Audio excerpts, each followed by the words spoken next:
Hi, you're right, I'm Jamie. Thank you for tuning in. On today's video, I'll be talking to you about my grieving process after my miscarriage. This video is for those suffering from the loss of a child or for those supporting someone who's going through a loss and maybe you don't know the right things to say. I'll be getting into this and more in today's video. So grab yourself a cuppa and let's have a chat. I'm sorry, but no matter what anybody tells you, when you find out you're pregnant, you cannot help but put all your hopes and dreams into this tiny little petit pois. You think about them being the next female black prime minister or the next supreme judge. Is he gonna be fluffy like me? Is she gonna be skinny like her father? You can't help but wonder what your little baby is gonna be like. And although they tell you that it's not really a baby until you've reached this mark, you can't help it. You put all your hopes and your dreams into what could be. You find yourself daydreaming about what they'll look like and what they'll smell like and what it will be like to kiss their little hands and feet and put so much love and joy into this little bundle. Even though it's just a petit pois, it's like tiny.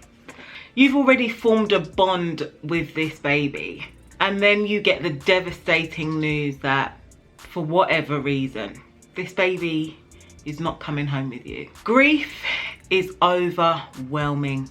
And when I was going through my grief, I don't think that I spoke to anyone on the phone other than my partner. I completely shut off everyone. I think I struggled to even get out of bed other than just to use the loo. And yeah, it was a really rough time.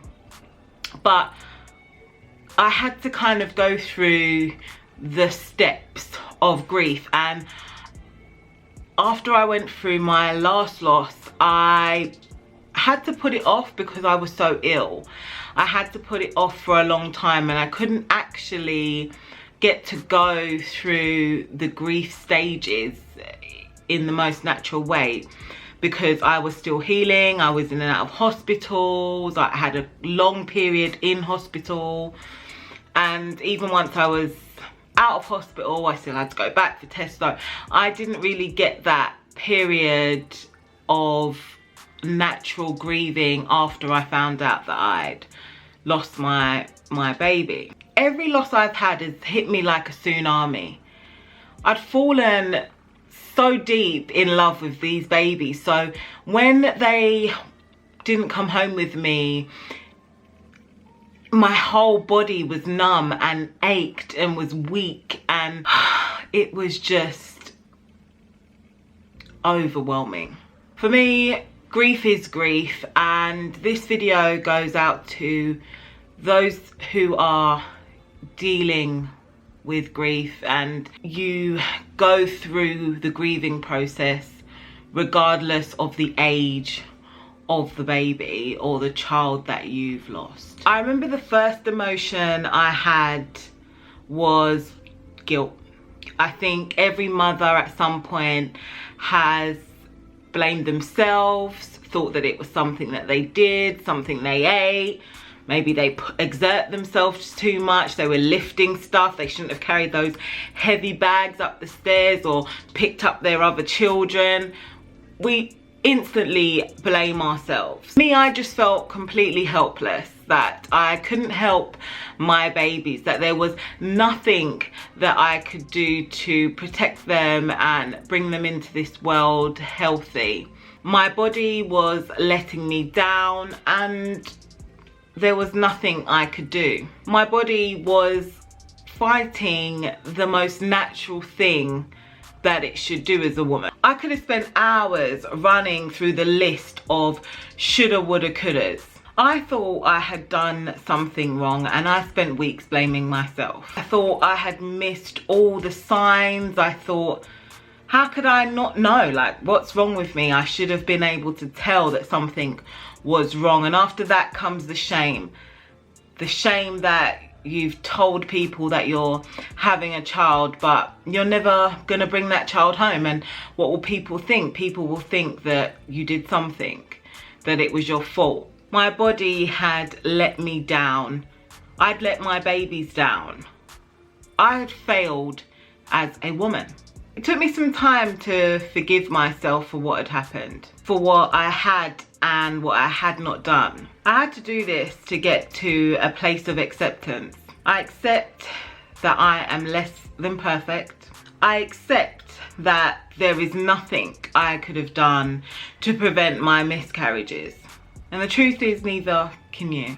I have to remind myself of this on a regular basis. I just have to tell myself that there is nothing I could have done to change the outcome. Reminding myself of this gives me a feeling of safety and certainty. Then came the emptiness. If you've made it this far in the video, don't forget to hit the subscribe button and like this video if you liked it. The emptiness is that feeling, well, for women it's that physical feeling of loss and of that baby not physically being there. You feel completely different once that baby is taken away from you. Me, I'm always looking for a solution. I want to fix things. I want to make things better straight away. And all I kept thinking is, how can I fill this ache? How can I fill this void? Maybe I'll adopt, or maybe we'll just try again straight away and I'll get pregnant straight away. You know, you read about those women who got pregnant straight away after a miss. Maybe I'll be that person. Well, it wasn't as simple as that. It took 6, maybe 9 months for my period to even come back and regulate itself. You can't adopt straight away after a loss. You have to wait. Sometimes 6 months to a year after you've had that loss before you can even be considered as a prospective adoptive parent. Not to mention the fact that when you're adopting, you really need to think about whether you have the time and the effort to deal with a child who will most definitely have mental health issues, and that might not necessarily be in the form of a physical disability, but just the fact that they might have been moved from home to home, they might have come from a traumatic background. So whilst you're dealing with your loss, are you able to support that child in the way that they need and give them all your attention when you're going through so much emotion? So all of those things ran through my mind and I became stuck. I didn't have any choice and I didn't have any control. I could not fill the void. I was just left feeling empty. What else could I do? What about that YouTube channel that I've always said that I want to start? What about all the other business ideas that I've had that I haven't started? I'm going to start those. That's what I'm going to do. I'm going to throw myself into other things to keep my mind occupied and to fill this void of always thinking about what I've lost and thinking about what I could be or how far along I would be. My basic idea was to just stay busy, to keep busy. After a while, after teaching myself to sew, after starting my YouTube channel, I eventually crashed and burned. This then meant that I slipped back into a dark depression. Months off work, I became useless. I couldn't function. I wasn't interested in doing anything except lying in bed and crying. After weeks of feeling like this, I just told myself, I just have to get out of bed.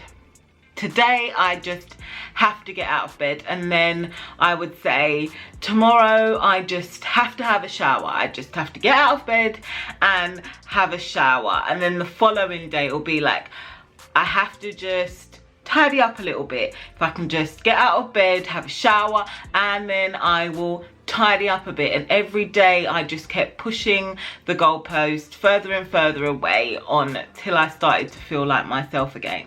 Time would fill the emptiness. There was nothing I could replace my loss with. It would just take time, day by day, every day.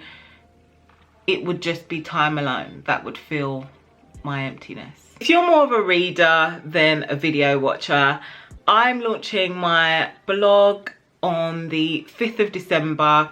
I'll be doing a YouTube video once a week and a blog post once a week. So links will be in the description box. As always, if you or someone you know has been affected by baby loss, then leave me an orange heart in the comments below. I've created a range of merchandise to encourage, empower and uplift. Check it out in the link below. Then came the fear. My fear came from not really wanting to deal with the emotions or the feelings that came with the loss. Say, because I was in and out of hospital and still healing, I didn't have to deal with it straight away, and I didn't really want to. I'm an introvert by nature. I have some extrovert characteristics, but I'm an introvert and I'm the happiest just in the quiet by myself in my brain, just talking to myself, a bit like what I'm doing with you now. Trust me, when you're grieving, being an introvert and being in solitude and silence and quiet and isolating yourself, that's not what you want to do at all. That is detrimental, to be honest. As an introvert, I know that eventually my emotions will catch up on me, and my way of dealing with that is to literally isolate myself until I have. For me, I continued to run away from these emotions for quite a while.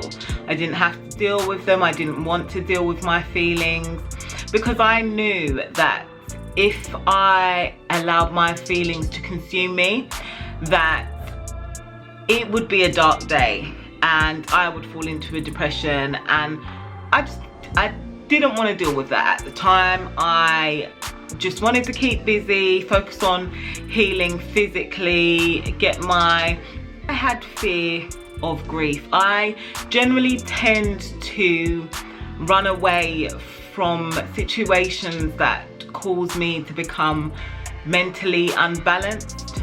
I'm happiest when my mental health and my mental state is level. I don't do well with the ups and the downs and the highs and I just like consistency. Call me boring, I like consistency. Anyone who's familiar with me has probably heard me at some point say, I don't like people. That is probably a very typical, this isn't actually what it means. It's not that I don't like people, I don't like crowds of people. I don't necessarily, I feel better on a one-on-one, one-to-one kind of situation, a bit like now. You know, we're just talking, we're just chatting away and it's just me and you, or me and my camera.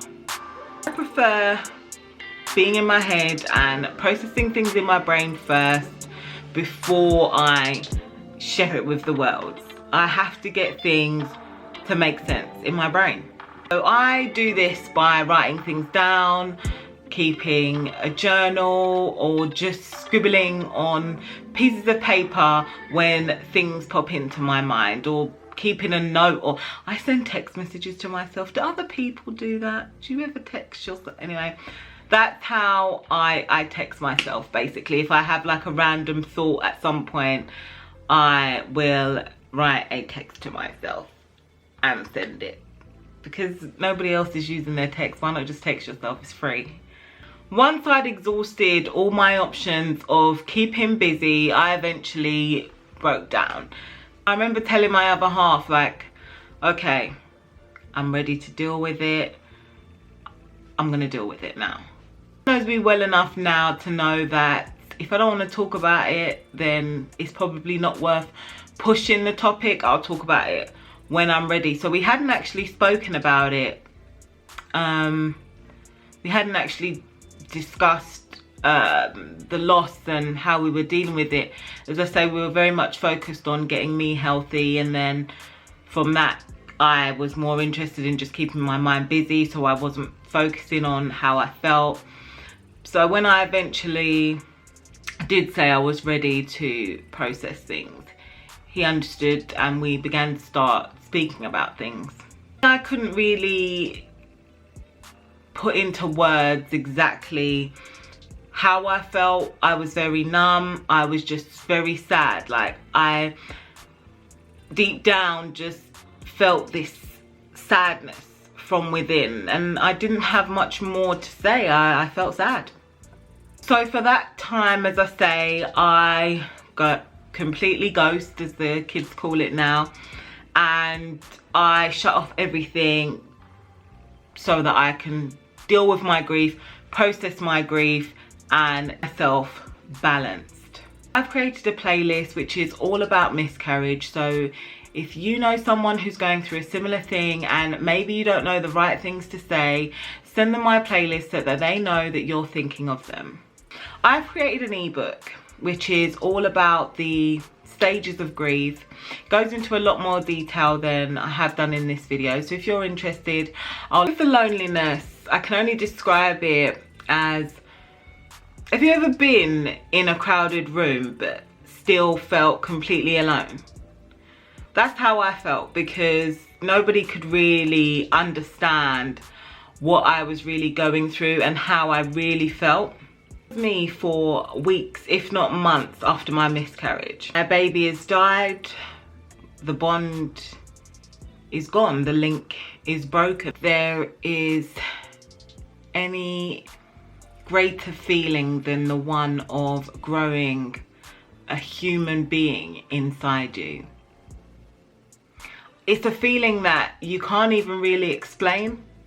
You can't actually put it into words what it feels like, feeling this baby grow and develop and get everything it needs just from your body. When that's stripped away from you without any notice, any warning, sometimes not even a real reason or explanation as to why, it ruins you physically, mentally, emotionally. It just throws you off balance as a woman. You're left to deal with it alone because no one else is really going to understand how you felt. And as much as your partner experiences the loss, the physical, the feeling, they will never understand that. I just felt incomplete for so many months, and my partner just used to take me out for car rides just to get me out of the house,